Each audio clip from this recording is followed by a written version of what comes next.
میرے بھائیوں، اس خوبصورت عہد کو دیکھیں جو خدا کے کلام کا اعلان کرتا ہے، جو یہودا کے ذریعے آیا، کیونکہ بعض ایسے شخص چپکے سے ہم میں آ ملے ہیں جن کی اس سزا کا ذکر قدیم زمانہ میں پیشتر سے لکھا گیا تھا۔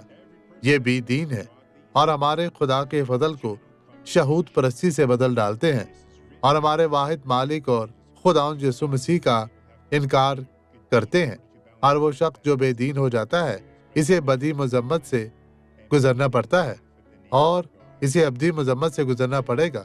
یہ لکھا ہے جب تک کہ وہ توبہ نہ کریں، لیکن اسے پورے دل سے ہونا چاہیے۔ انہیں اپنے اچھے کاموں کو دوگنا کرنا پڑے گا تاکہ وہ تمام برے کاموں میں توازن پیدا کر سکیں۔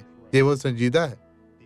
عزیزو، شیطان ان کی زندگیوں میں داخل ہوا اور انہیں خدا کے نام پر ہنسایا، حالانکہ وہ اس کے ایک زمانے کے فرزند تھے۔ خدا کا فضل سب سے بڑی نعمت ہے۔ آئے دعا کریں۔ باپ، دیکھ اے خداوند کتنے لوگوں نے اپنے دلوں میں تیرے نام کی بے عزتی کی، اس کو قبول کیا۔ وہ سچائی سے کھیلنے میں خوشی محسوس کرتے ہیں۔ میں دعا کرتا ہوں، میں پکارتا ہوں اور میں ہر اس شخص کو برکت دیتا ہوں جو ابھی میرے ساتھ دعا کر رہا ہے۔ خدا کا خوف آپ کے دلوں میں ہمیشہ قائم رہے۔ ہمارے خداوند کا احترام کریں اور مسیح یسوع ناصری کے نام میں اپنی برکت پر قبضہ کریں۔ یہ فتح آپ کی ہے۔ آمین۔